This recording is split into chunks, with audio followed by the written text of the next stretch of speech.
think as faith communities, faith leaders, we have the moral responsibility. We need to have the moral courage and have that moral clarity to address the issues that children themselves are calling us to do.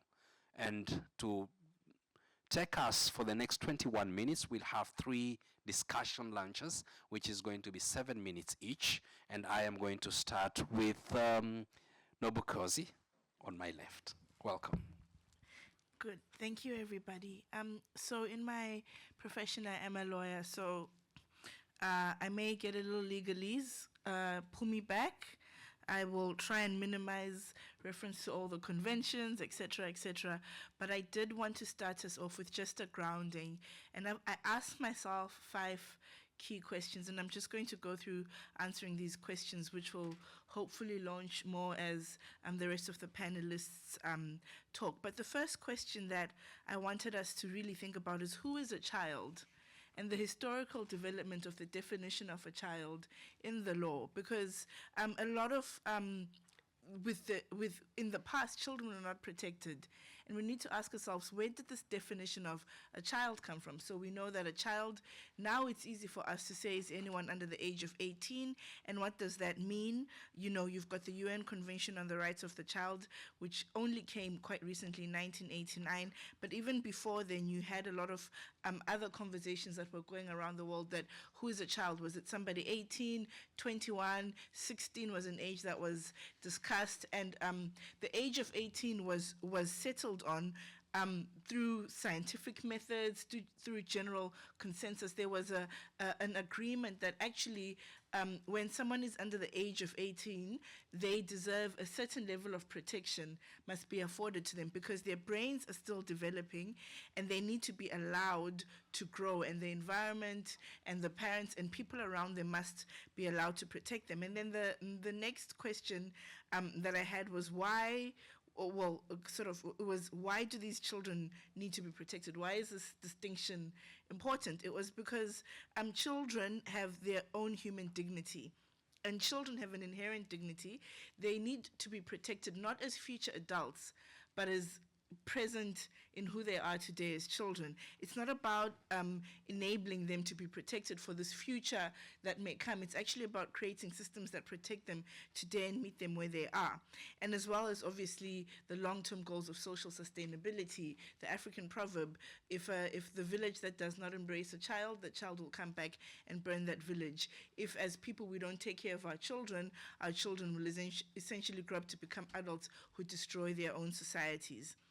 And so if we all agree that there's these children, they're younger than us, their brains are not yet developed, the question is, who has the responsibility then to protect these children and to safeguard their dignity? And this is both a legal and philosophical question.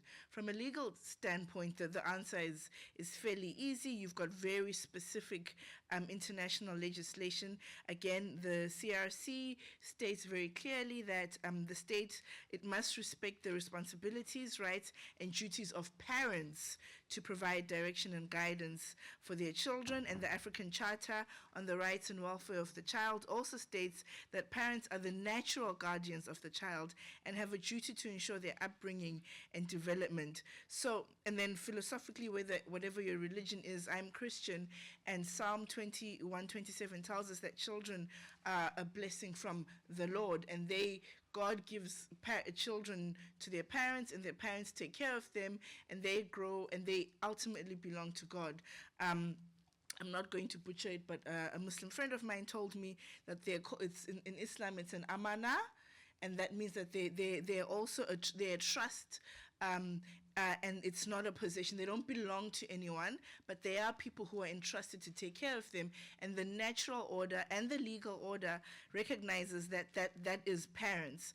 And this distinction of who has that responsibility is really important, because the state's role is subsidiary. It means that the state has a duty to step in only when parents are failing, but the state also has a primary duty to assist parents in meeting their responsibilities and duties and obligations towards the children. And so why are parents the ones who are supposed to be the caretakers of this dignity of children and provide for them? Well, there's a few reasons, but one, you understand that there's an intimate knowledge of the child that the parents have that the state as an upper guardian does not have. There's the needs for emotional bonding and trust that children have that they need within their family communities. And then there's the cultural, religious, and moral transmissions that many parents want to have to give to their children, which is actually an imperative for parents to have children and to teach them. And then obviously there's the natural limits that a state can have in providing care to children.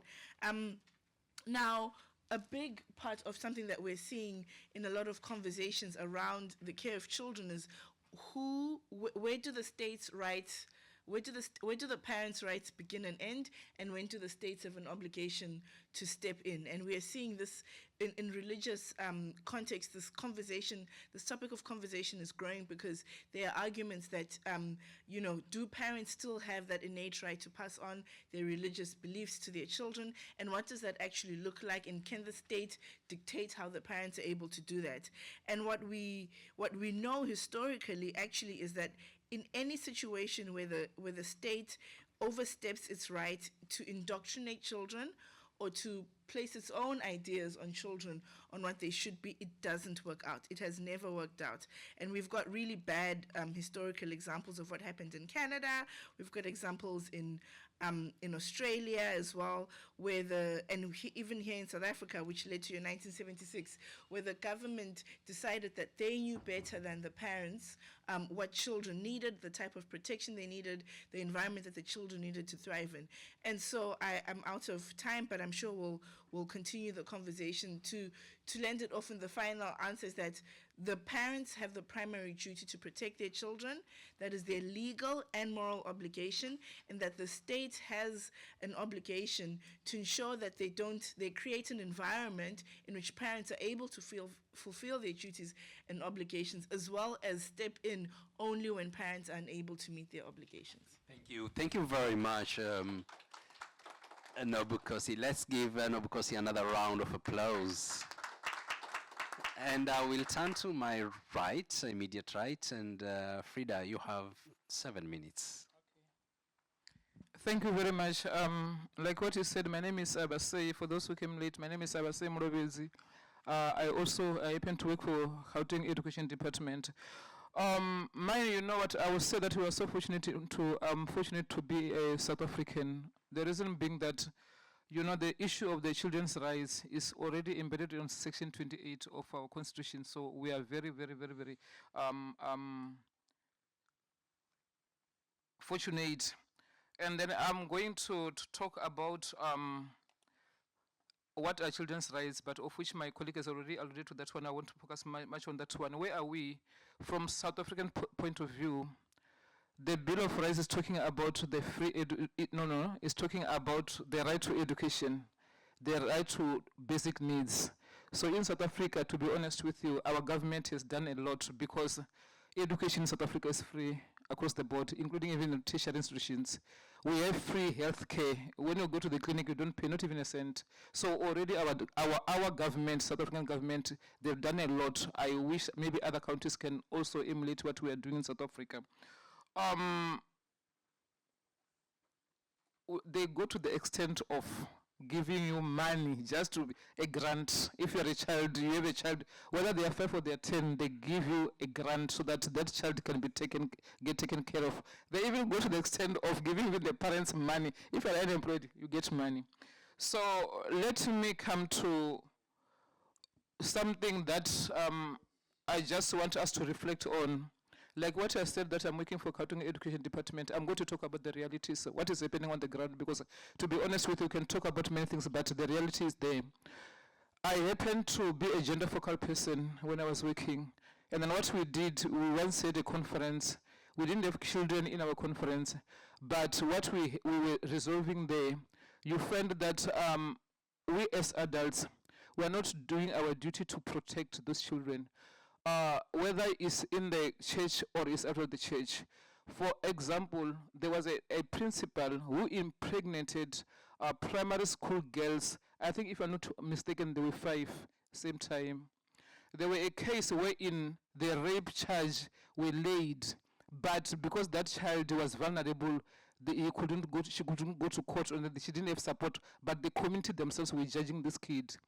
What I'm trying to say is that there are challenges out there. For example, there are people that we call OVC, that is the orphan and vulnerable children who doesn't have parents. So I think it's something that, in this room, then we should reflect around where you are. Don't you have a child that is orphan? Don't you have a child that is vulnerable? Don't you have a child that, are we listening to them when they're talking? That's another thing. In South Africa, because of the AIDS pandemic and also because of COVID, we have child-headed families. There are children that are heading family, find that the parents are all gone, so the child who's maybe 9 or 10 years old should look after the siblings. That child should go to school and then come back and cook and do everything to look after the children. And those children are very vulnerable because usually they get abused by those that they trust that they're going to look after them, and then they end up abusing them. So I am saying, so when we have such thing, so who should take who accountable for things that are happening to those kids if they're being abused and other things, apart from taking them to jail? It's not a solution per se. Another case, I hope I still have time, because I just want us to reflect. There was this case I think it was not in our country, I think it was in US, where the couple adopted, I think there were 4, if not 5 kids. They were all black. They said those kids, they will go out and then they said that let's share love, and then those kids usually, they will make them dance and all these other things. And unfortunately, those kids, the government knew, or those kids, they were because they said their weight and whatever and their age were not tallying. Those kids, they said one day one of them, she ran away to next door and all these other things. The day that the government they wanted to come for social, what would they call social whatever visits, the very same day, unfortunately, that couple, it was white couple, that the kids were all black, and unfortunately that day, I think, I don't know if they were present because there was an accident, because they committed suicide with those kids. 5 of them, they died. And unfortunately, another policeman said the day that they were taking out to say they should just share love, hugging, he said that, I remember the boy who gave me the hug, and it was so tight and he cried. I could see there's something about this kid, but because he was smiling, I just thought that everything is okay. I just wanted us to reflect. So what is it that we are doing as people? So, from where I am, there is an institution that is called the Heritage Institute or the Career Development Ministry. What they do, they've created a forum called Mulovhedzi, Young Pioneers, wherein they go to the villages and they work with the chiefs and their queens to say, let's take these kids and then give them something. Let's teach them on the values and other things. In the meantime, then you will see if the child is okay and all these other things. Let's assist even the parents where it's possible. I'm challenging people to say, why don't we look around the children that are vulnerable? Why don't we say you are adopting, not to adopt it just to take care of the child, you adopt a child. Why don't we become the ambassadors, the voices of the voiceless? Because there are so many kids that cannot talk for themselves. Why don't we shy away from not saying something because we're afraid that because I belong to this organization, and if I say something, I'm going to offend my funders? Why don't we shy away from suppressing the voices? And why don't we shy away from not saying something when we see something that is happening? So now it touches me a lot. So I think if we can create forums, or we can establish forums wherein we can bring these kids, then that is when we are going to hear and listen, and they're going to be free and tell us what is happening. Because to be honest with you, by just meeting a child on the street, you won't know what is happening. By just teaching a child, you might not know what is happening behind the closed doors and all these other things. I'm saying that I'm challenging everybody. I know that government is doing a lot, and then they've got responsibilities. We have responsibilities as well. It takes a village to raise a child. It's not only the parents that should raise a child. We should all do our part. I was very happy yesterday, lastly, with what happened when we were packaging food, to say at least somebody else is hearing that somebody else is hungry somewhere, and then they're doing something. I think together we can do more. Thank you very much.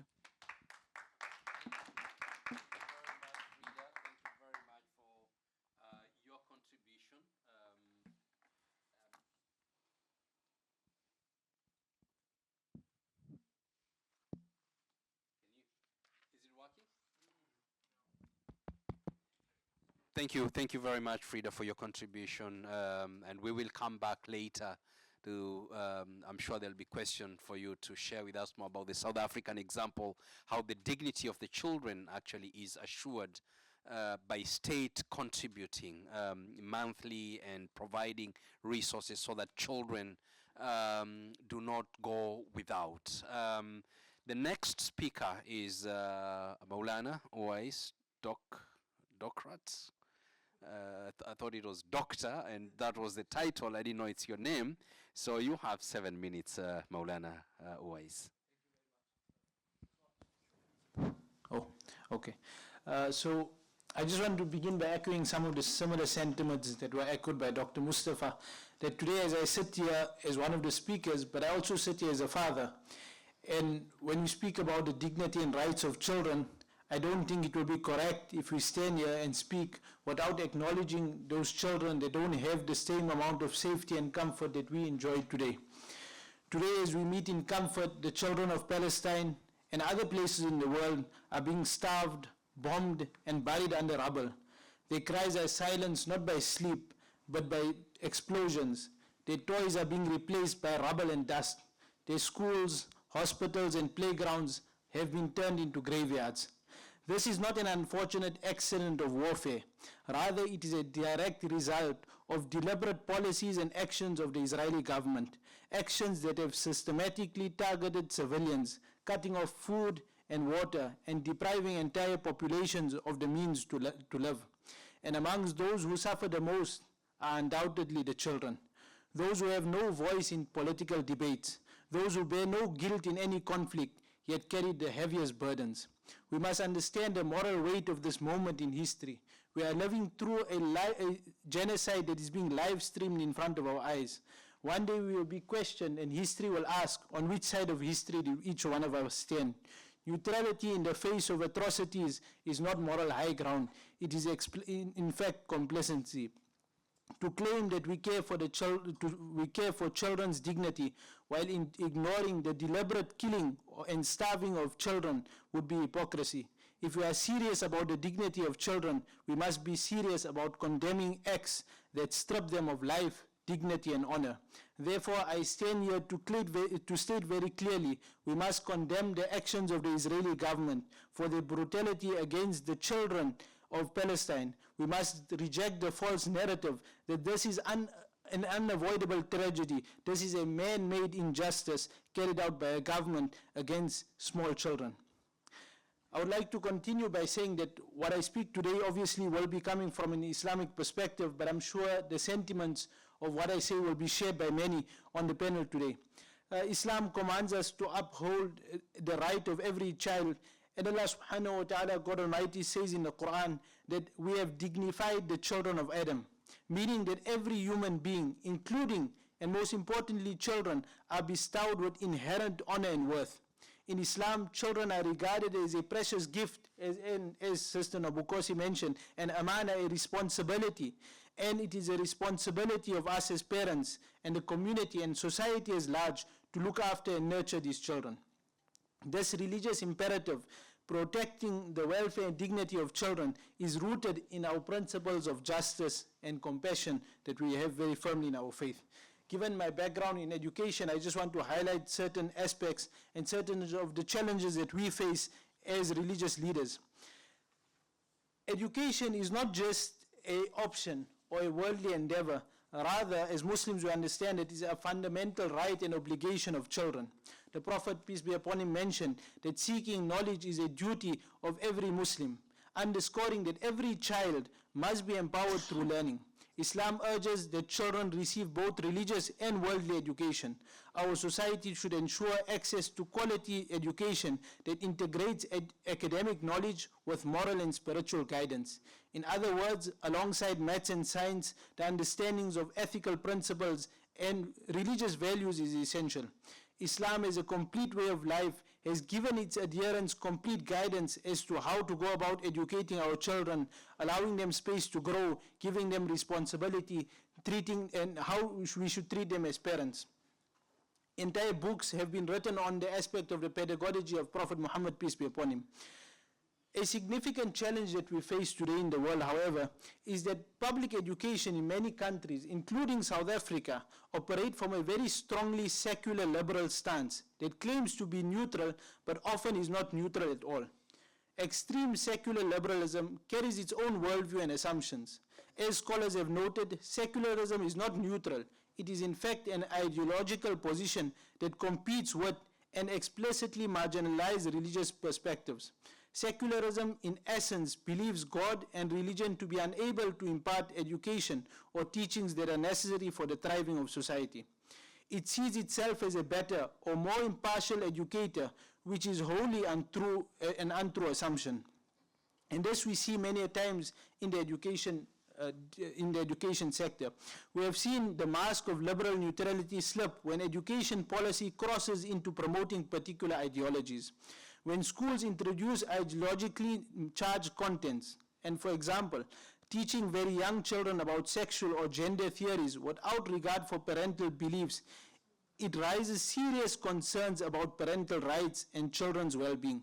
For example, some school districts have approved curricula that teach children as young as 3-year-old about certain adult sexual lifestyles and gender identities, and they teach them as if they are completely normal. One Muslim commentator very accurately described the situation as state-sponsored ideological indoctrination of toddlers who can barely form complete sentences, much less think critically.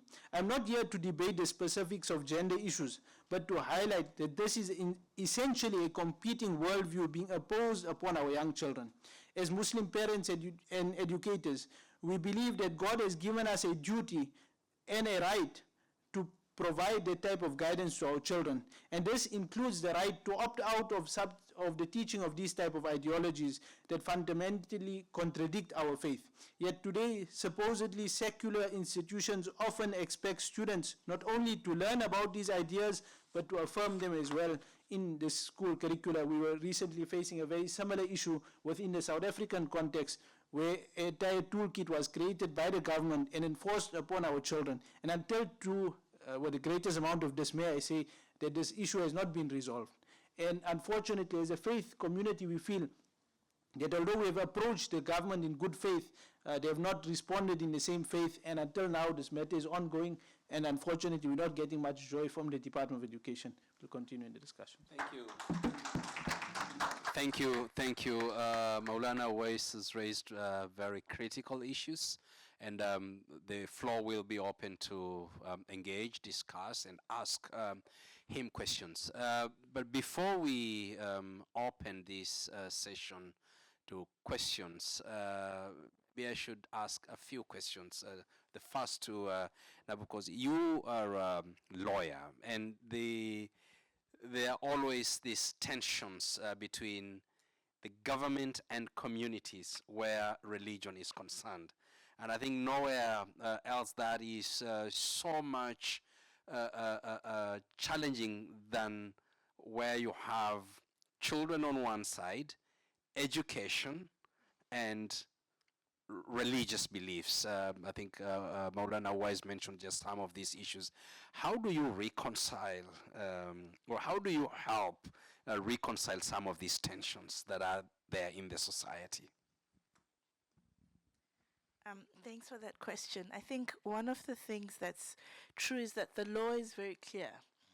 The law is not as ambiguous as we would like in these debates to think that it is, but it's very clear that parents have the primary duty, that they're the ones that have been given the natural rights and responsibilities over their children, and the state is supposed to respect that and protect and promote that and find ways to work with parents. So from a legal standpoint in general, and I'll speak particularly in South Africa, the law is very clear. The Department of Basic Education's own policies reiterate that parents have the primary duty of care towards their children, and that duty includes the choice to impart whatever their faith beliefs are to their children.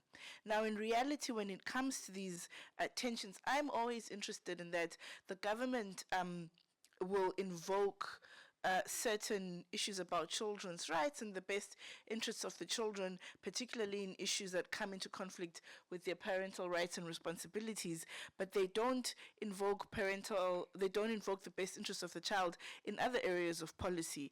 Early childhood development has some of the lowest percentage of funding in the national GDP. In South Africa, in 2023, it was less than 1.5% of the GDP that was given, the money that was given to early childhood development.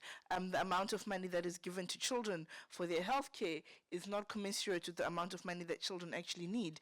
And so states will always talk about fighting about the best interests of the children, but it tends to come up in issues that are contentious with parents, but don't reflect, but those, the state's supposed interest and desire in children is not reflected in the fiscal policy, it's not reflected in the health policy, it's not even reflected in the health policy, but it only appears in when it wants to contradict parents.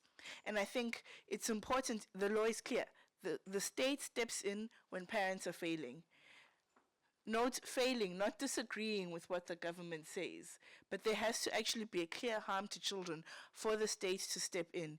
And so in that balancing of that tension, and we have to be very honest with ourselves, because there's a lot of funding that goes into this that comes from external places. And I was very touched with what Avhasei said about considering all the children that the child-headed household children in South Africa. And if you have education policies that are contrary, not just to the parents, but to the social norms of an area, you're actually placing those children in even more difficult circumstances because they don't have parents with which to work through some of these difficult things that are in the curriculum. Instead of focusing on upping our reading, our math scores, our science, some of the stuff comes up. And I honestly don't know why it's coming up so much, why it's such a big issue, when as a nation and a continent, we have such other things that we need to focus on.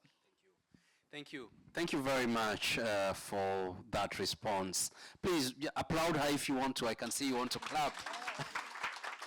Thank you. Thank you very much for that contribution. And I'll come to you, Fredah, with a question on, you mentioned about the social protection that South African government affords to children and families. And this is not, if you look at the countries in the neighborhood, Zimbabwe and other countries, this is, I don't think this happens in these countries. What more can the government of South Africa do? And highlighting on this example that you gave as a way to ensure the dignity of the child, contribute more to ensure that all children go to school, all children are fed, all children get what they need in order to grow up safe, secure, and in sustainable families. Okay, thank you very much. Like what I said before, I think if I'm talking about I will talk about the SADC. Our government is very generous, to be honest with you. I'm not representing government, but let me say that our government is very generous, because the children that have been born by the mothers that are coming from our neighboring countries, they also benefits, they have equal benefits like that of the South African children. So even if the mother is coming from another country, doesn't even have papers, but the child that is born in South Africa gets the same benefits as the child who is born by the parents that are from South Africa. That is another thing. I think another thing this is about calling for debate or having forums with our neighboring countries, because sometimes we find that, for example, in Gauteng, we have a very big influx. Every year in, year out, the schools are full. Even if they can build another school before December is already full, if it's they can build. So I think maybe it's high time that maybe our government or our neighboring countries, we have a forum wherein maybe they sit and then they debate on how can the government that is able assist other countries with the model that they are using that is working for South Africans, and influence or try to show the other countries how did they arrive where we are today, so that even other countries maybe can copy what South Africa is doing. In South Africa, there's no child that sleeps hungry unless if maybe the parents is not responsible enough to can look after that child. So I think it's calling for the churches, it's calling for for us to establish forums so that at least we can assist our neighboring countries.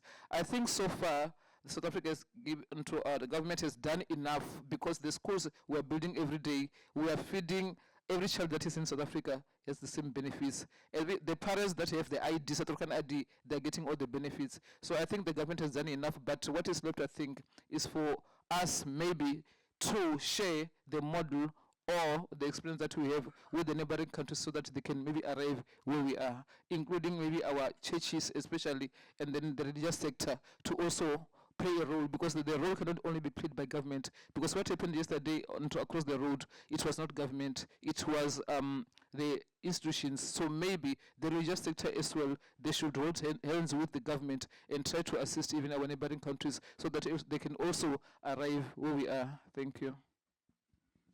Thank you very much, Fredah. Let's give her a round of applause. South Africa is a country of many fasts. And it sets, it takes leadership in so many areas. And I'm happy to learn today, actually, that South African government, even though it may not be sufficient, but it does provide each and every family with social protection that is really child focused. South Africa has taken many other initiatives around the continent in terms of leadership, the Africa Union, politically, socially, on justice issues. I think you all know what South Africa has done and is known for, by the leadership by one of the founding fathers of this country, Nelson Mandela, who was incarcerated not very far from here for a very long time and came out with a heart of forgiveness and set this country on a path to move forward and to build a country. My question to you, Owais, is, and I mentioned earlier, and I was reminded the year was 1976 by Fredah, that children in this country actually turned the tide against apartheid. When in 1976 they took to the streets because they were fed up with apartheid in this country, and they stood their ground. And from 1976 going onwards until 1994, we knew that when children had taken to the streets and what happened, the Sharpeville massacre took place, it was going to be the end of apartheid, even though it took a very long time. And to date, we celebrate that day in the form of the Day of the African Child. What message do you think children from South Africa can also send to the children in the other countries that are facing serious challenges to do with conflicts, right from the Democratic Republic of Congo, where they are being targeted, to Sudan, to Palestine, to Ukraine, to many others? Do you think that children can also be that agency as they were in South Africa to try and engage and wake up the adults that are sleeping on justice issue and the dignity of the children?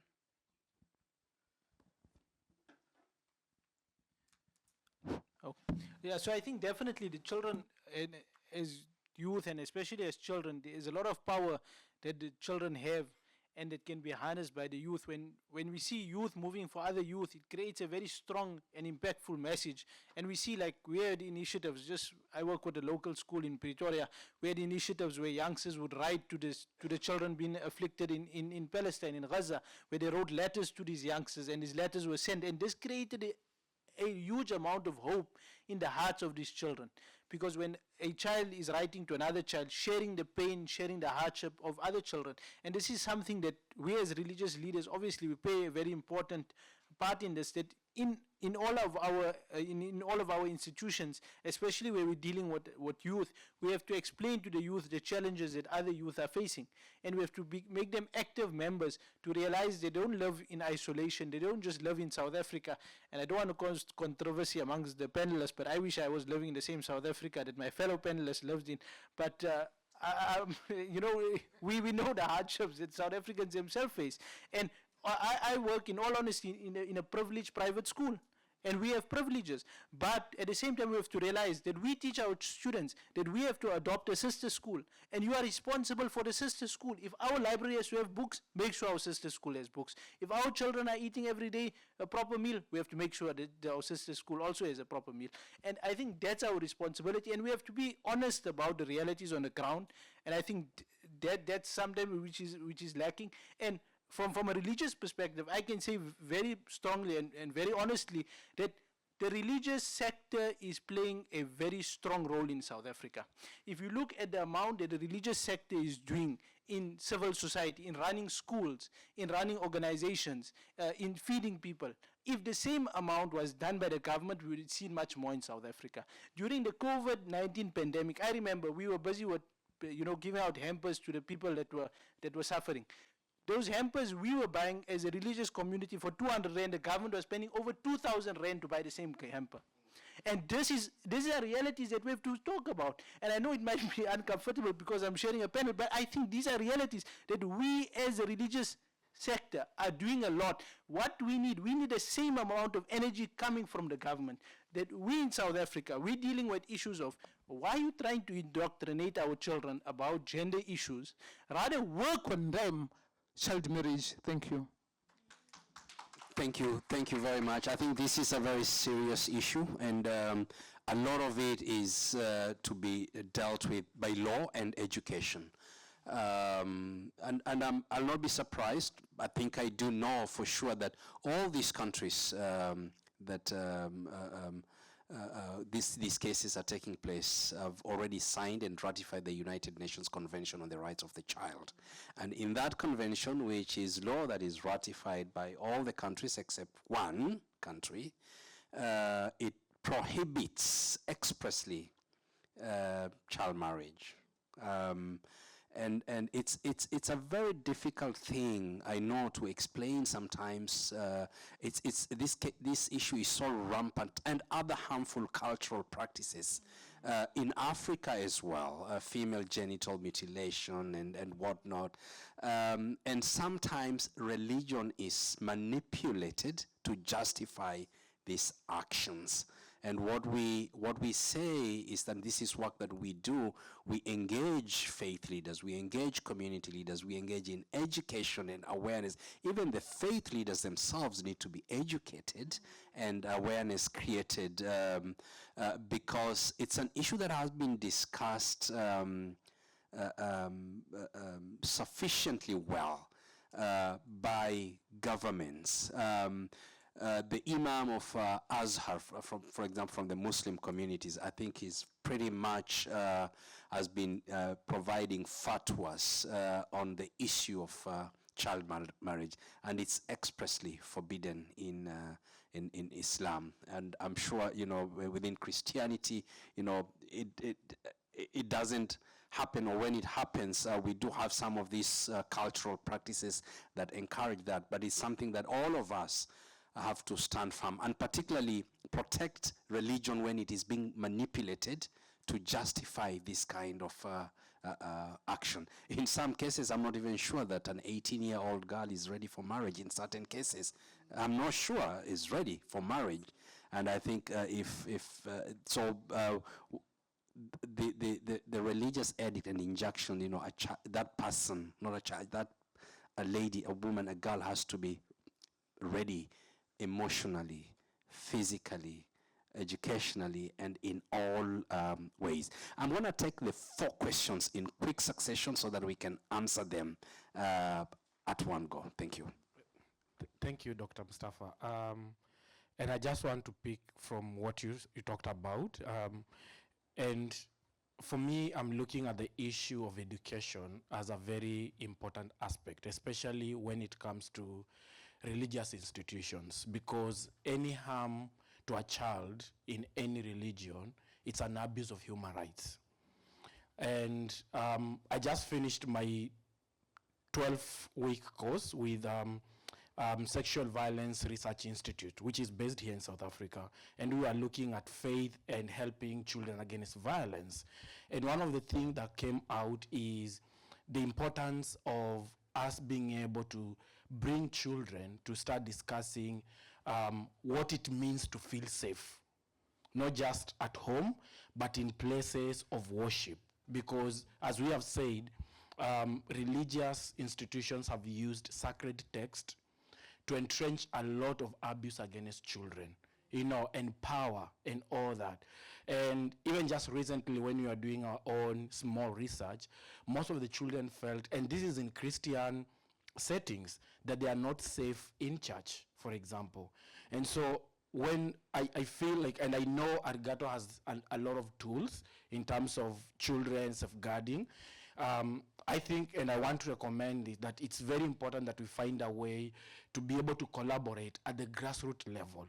We need everybody who is working in children sector to be able to understand some of the tools that have been tried and worked in different spaces, so that they can use that, because every child needs to hear the same message: safeguarding and development, regardless of who they are, whether they come from a rich family, poor family, any background. They all deserve to be in a safe environment. And so I don't know how all of us can access the Arigatou tools, and also other tools, because you talked about, Madam Taruza, you talked about, you talked about legal, framework, but most of the religious leaders are not educated.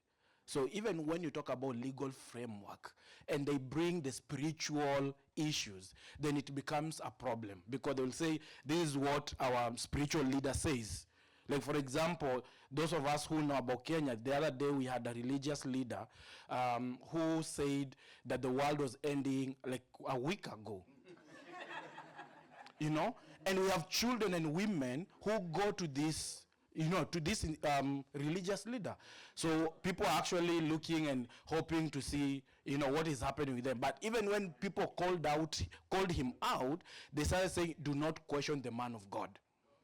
So, that's a problem. So imagine the children who go through that kind of a churching system, what happens to them? Yeah, thank you.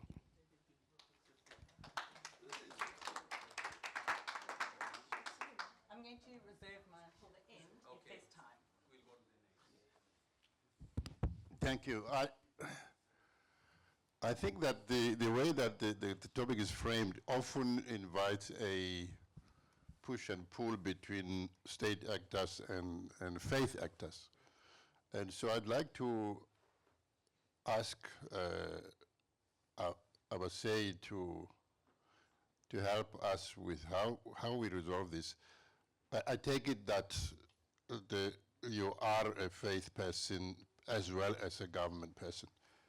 So when this issue arises of the ideological difference between how states look at rights and dignity and how faith looks at the same issue, how does that get resolved? Typically, I suppose, in every instance, but for you particularly, here's the background to this question. Within the ruling party in this country, it's often the case that the ruling party would require its members to go by the party line rather than by their conscience. How does a person of faith who happens to be in that role act, and would you feel free to share some of your insights about it?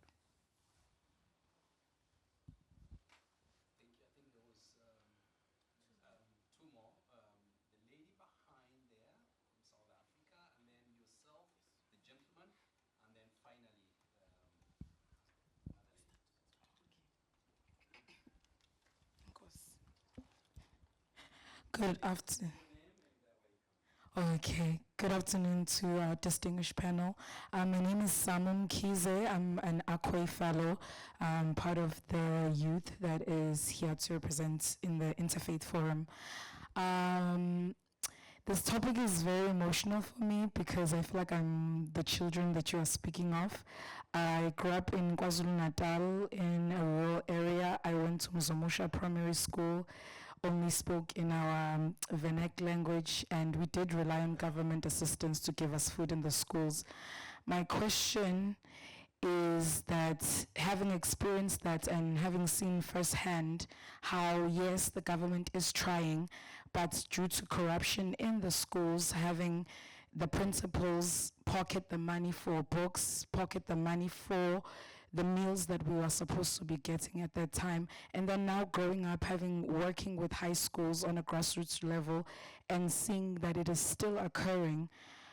When we do approach the community, of course the communities are rural, they too don't have much to give.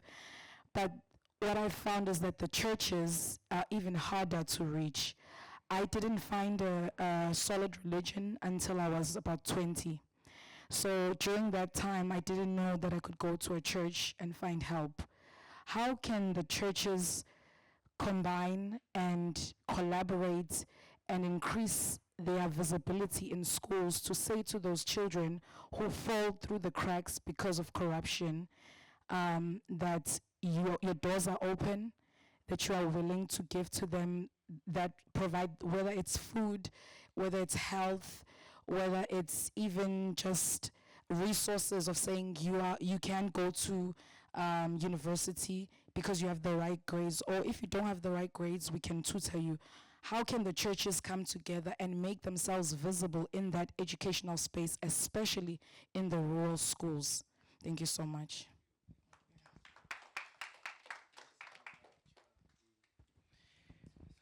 Greetings, my name is Mangaliso. I'm from South Africa in Cape Town.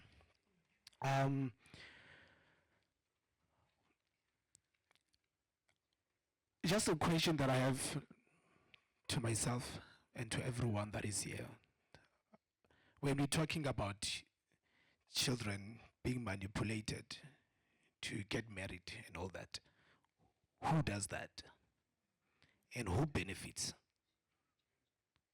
When there are men who wear church uniforms and tell people, God said this, who's benefiting? Men. We have this tendency in this country of, we know what is the problem, but we want to run away and come up with all fancy words and all of that to protect these things. And this thing of us men still standing here and protecting that, having excuses about it. If it's wrong, it's wrong. Or you wait until it happens to your daughter or to your sister, then you know it is wrong. It is immoral. Maybe the problem began when we were taught that God is a man. There's a problem there. Okay. Since traditional and indigenous spiritual people are excluded in this entire conference, I want to go back to my community, where there are young children who are being trained to be traditional healers or sangomas, amatwasa and all that, who would go to schools and the teacher would pray for them because the spirit that is possessing them is an evil spirit.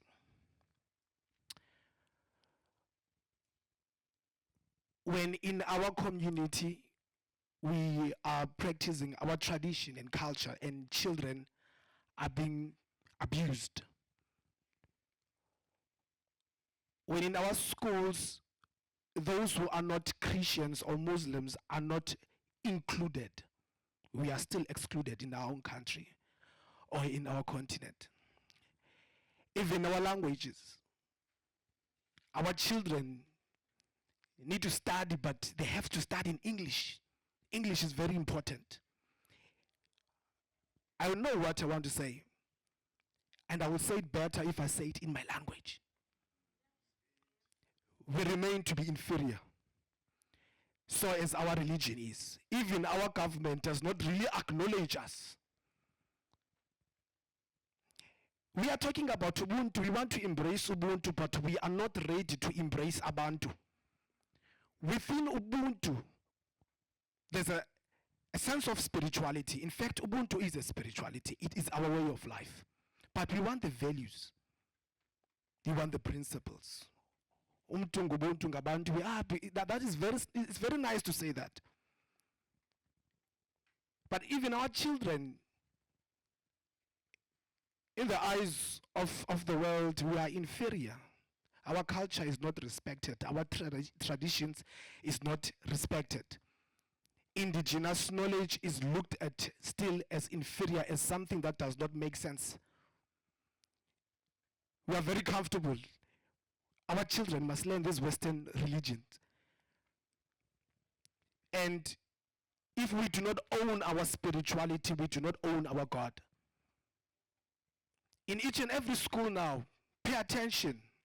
There are children who are traditional healers. Everywhere in the township, I'm sure some of you have seen that. You see kids wearing beads. It's not just beads, it's not just for fun. It is their spirituality. And they have no one to present them. And their teachers are also excluding them, because the system is excluding them. So my question, is the government prepared? Is there any plans? Is there any plans for us, for our indigenous beliefs, for our languages? Because we're not just going to wear beads for fun, or because we are celebrating whatever that we are celebrating. We're wearing them every day. So I feel like this country, the system is still mocking us. Amako. Thank you for the question. Then we come to the last question, and I ask this distinguished panel to prepare their short answers.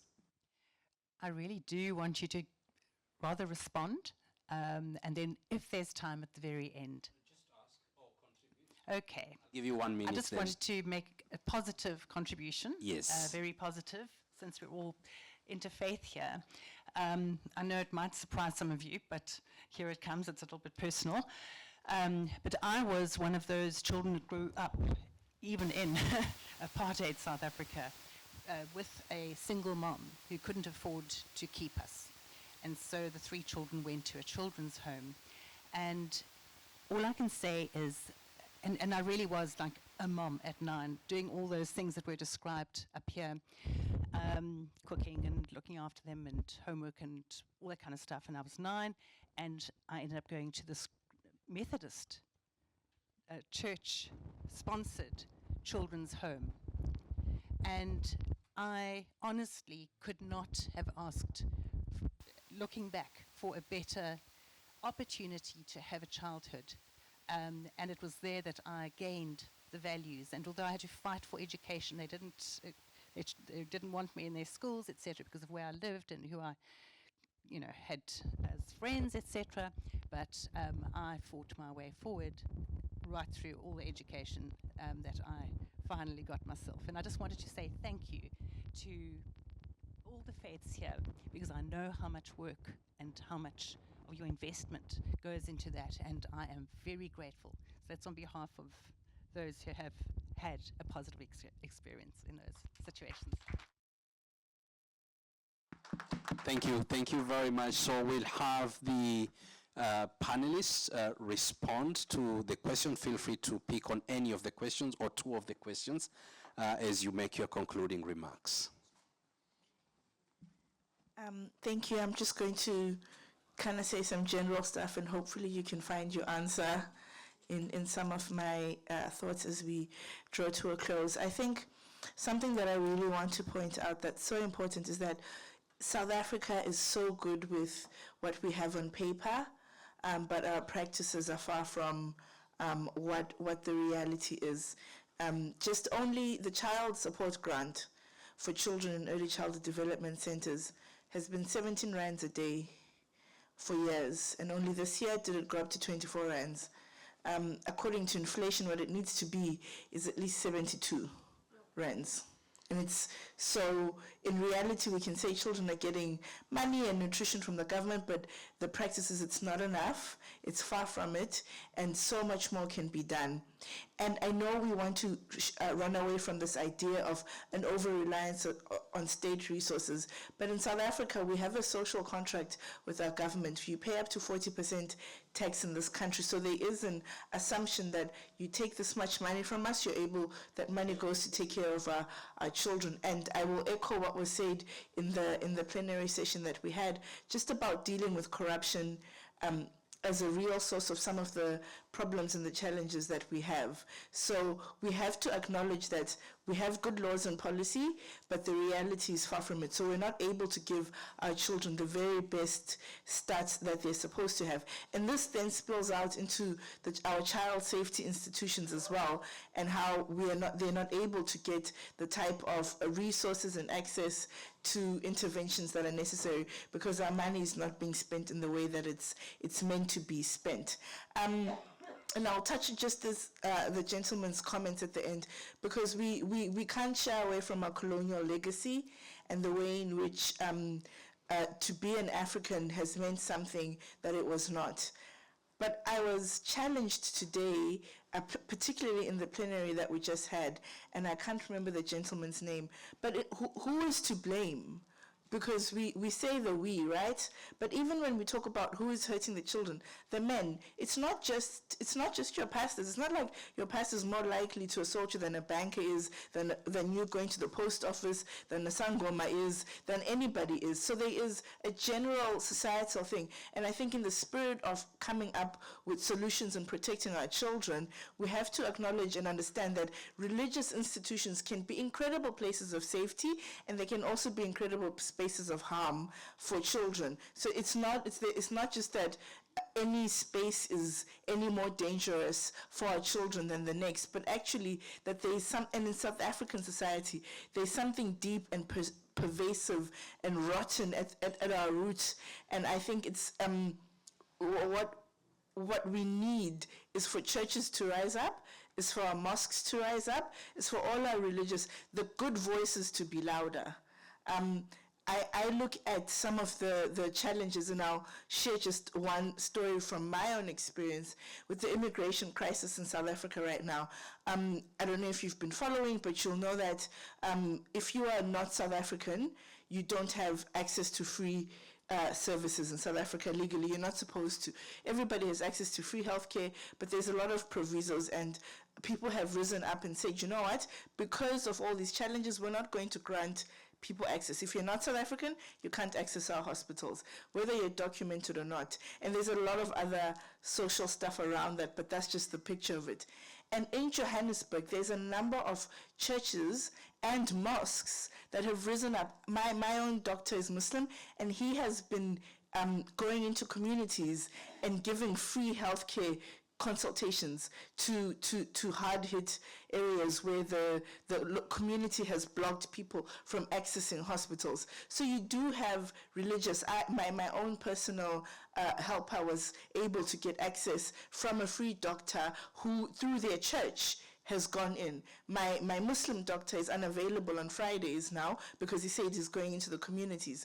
So there are challenges in our society, but churches and religious institutions, they are rising up. I won't even get into how some of the biggest givers of food and meals on wheels and things like that, it's religious institutions. So we have to acknowledge that there's a lot of good work. And I know I'm not just like hyping up religious spaces, but we can't take away from the good work that's there. And our goal should be, how do we accelerate that? How do we amplify that? How do we take the good grassroots stuff that's being done and promote it, as the young lady asked? How do you get churches to adopt a school? How do we get churches to do what they're supposed to do in their community and not just rely on this external? And it's the entire conversation just the corruption and the external influence, but we can't run away. It's not like there's this great big Western enemy just looming over us and we have no agency over ourselves. We have to ask ourselves, as a continent and as a people, as a nation, what have we been doing to partner with some of these things that are not in the best interest of ourselves and our children? But I commend, there's a lot of good work that is done for children. Let's get those examples, let's get the arigatos, let's get those voices and amplify them, and to see how we can replicate that across. Thank you, Nobukhosi. I'll hand over to Fredah. Thank you very much. Maybe a disclaimer. I'm not here to represent a government.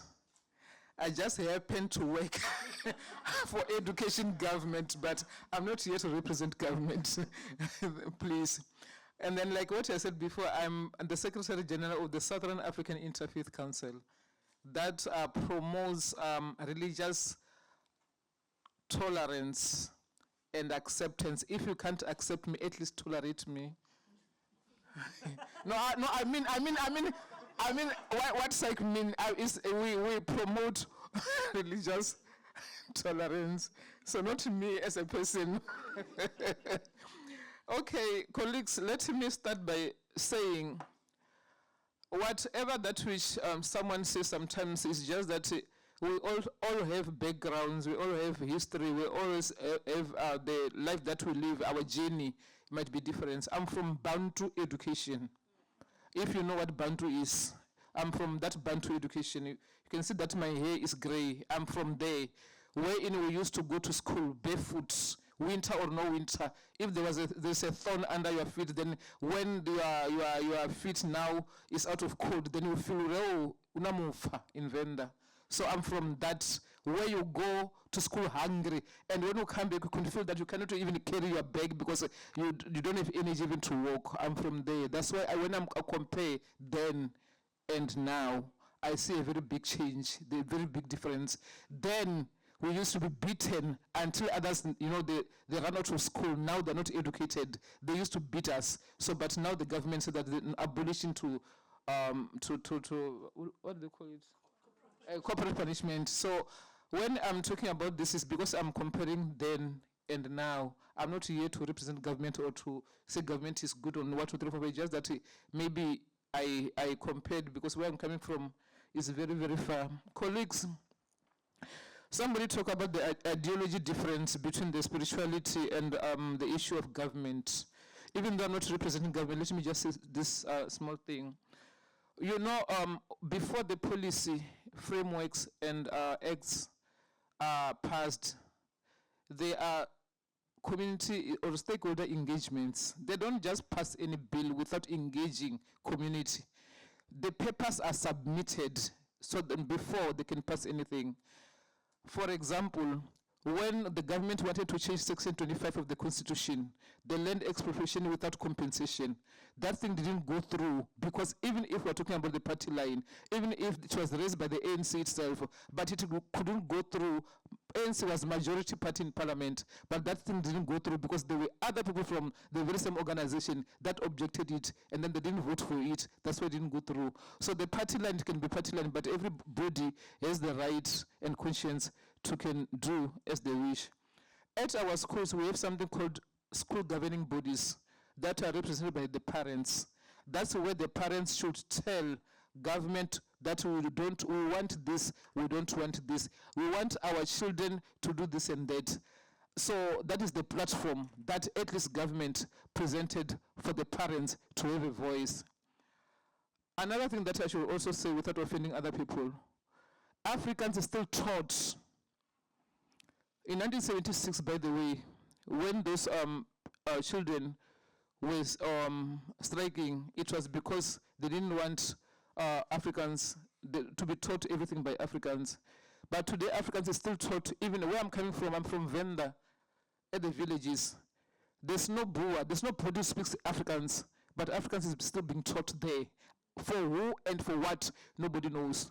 So, colleagues, if government had that power to can change things overnight, to be honest with you, we wouldn't be where we are today. Another thing, because of the parents' voice, government listens to parents' voice. South Africa is a secular state. Now, at school, they don't have morning prayers anymore. When I went to school, we had morning prayers. We go to the prayer in the morning. When that the bell rings, then everybody will rush to the sermon, whatever. These days, it's not like that because people were complaining. The parents, they said, "You are praying in Christianity. What about Judaism? What about Buddhas? What about the African religion? What about this?" And then they ended up saying that, you know what, for us to please everybody and not to enforce anything into anybody, there's no more prayer. So anybody will pray at its own corner or whatever they will have, whatever. So I think now from that, I just think that maybe government will listen to people, and there's no policy or framework that can be passed without the input of the community. So it's up to us, like what I gave example of the Africans. When I was asking, now I ask a question, I asked somebody from parliament to say, why are we still having forms, even today in this new era and age? The form is written, when you're completing, this side is in Venda, the other side is English, the other side is Afrikaans. I asked another person that, why is it still like that? Because we're 30 years in democracy, why is it still like that? So that person said that there's nobody who complained. Same applies with Africans being taught at the Bundus. They said because the SGB, their parents never complained. So government cannot complain on behalf of the parents. So I just, to what I'm trying to say is that the parents in South Africa, they have the voice to can change things. Yes, maybe there's more that should be done, but even with us, like what you said, that children stood up in 1976 and said that enough is enough. So maybe the religious sector, if they want our things to be incorporated with it in government, so maybe we should also say enough is enough. And then if I push these glasses and then it doesn't move, it means that I'm not putting more effort. And then even with the dog, you know, where I'm coming from, dogs are securities. If I go to the dog and say, for sake, if it doesn't move, I say, for sake, my dog doesn't move, I will go say, for sake, and then that dog will run away. So what I'm trying to say, maybe our voices should be little bit more louder for somebody to listen to us or to hear what you are saying. In conclusion,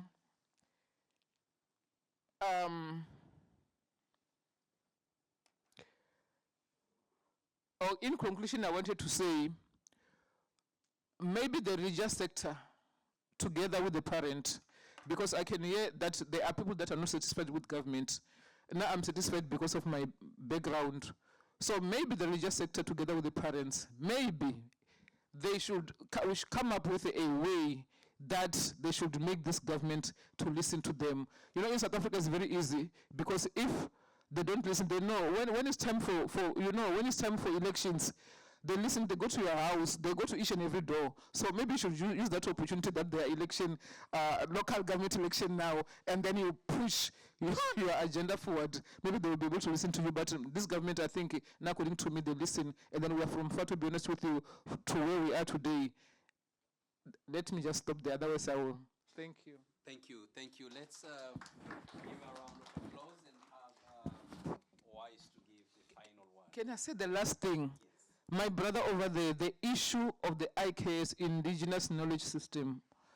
I think it's just that Professor Maturim is not here. He was going to tell you that our former President Nelson Mandela, he said that African spirituality is no longer a taboo. It's something, Professor Maturim can put it better. Where we are, like what I said, that I'm from SAIC, Southern African Interfaith Council, we are saying each and every belief or religion should be respected because it's important to those that believes. So I think so far, because you know what, everything that is black used to be put like is that demonic. It's like everything that is black market. It's black magic, black this, black that. So I think it's just that maybe the pace might be slow, but we are moving towards that, because now a person can be able to say it freely, to say that I am an African spiritual leader, I'm an African this and that, but before, just to say that I'm an Inyanga, it's people will be scared of you. So, but these days I think we are getting the just that maybe the pace is slow. But I think we should also do more so that our things maybe we should be integrated with the system, and so that it's all known, and then everybody should accept and live with us. Thank you. Thank you very much. Just a few points that were coming to my mind. The first is a bit of I wish it was a joke, but it was actually a reality. A friend of mine, a good Samaritan, he was just informing me that he runs he sells fruit in a market, and he told me that once a lady came to him and she told him that, we're supplying fruit to the schools, apples to the schools, so we'd like to, purchase apples for you. So he gave it to them at cost price. He was getting it, he was actually incurring a loss to himself to get these apples to the students. And subsequent to that, this continued for a few months, and after a period of a few months, instead of the lady that normally came to fetch, one of her workers came to fetch the apples from him, and the worker asked him, why you charge so little for the apples? So he said, no, it's for the children, we're feeding at the school. She said, this lady is getting 50 rand per apple, and you give it at cost price. So unfortunately, that's the reality that we live in the South African context, where instead of these apples being bought at cost price, and these people that are ready from the faith community, they are ready to sponsor and come to board, we're not seeing that same type of energy. And this is something that obviously, because we're sitting on a panel like this, these are things which need to be communicated to the governments out there, that we as religious leaders are ready to come on board, we're ready to do the work, but we need to see that same type of faith coming from the other side. Another point that I wanted to make was, a question that was asked about the religious spaces, and I think over the last few years, the awareness about our religious spaces is becoming more pronounced. So we run many, like what we'll call Saturday schools they run every day in the townships, in the locations, and surprisingly enough, it is run after school, and it's done for religious education. But in majority of our what we'll call maktabs, or schools, afternoon schools, majority of the students are not even from an Islamic background, but they're coming from the community, and they come there because they know it's a safe space, they know they're going to get food to eat, and their parents know they're going to be taught good manners and good values.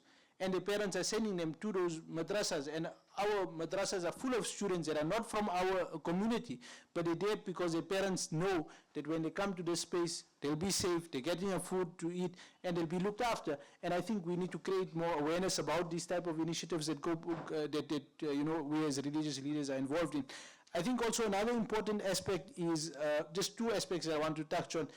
The one is about, we understand, and we all understand that in a secular state that we're living in, the education environment has to be one of neutrality, so we don't enforce any religion over the other, so as to not, trample on anyone's rights. But sometimes what we don't realize is many of these ideologies, Western ideologies that are coming in, they are religions of their own. Simply put, they are religions because they are based on their own set of assumptions. They are worldviews, just like how Islam is a religion and a worldview. For example, and not to offend the people of that denomination, but the LGBTQ movement is a religion on its own. It's based on its own worldview. So you can't push that down the throats of our children in a similar manner. Like, we were not going to come into the education, in the Department of Education in South Africa and tell you everyone has to learn Islamic values. It's unfair to you.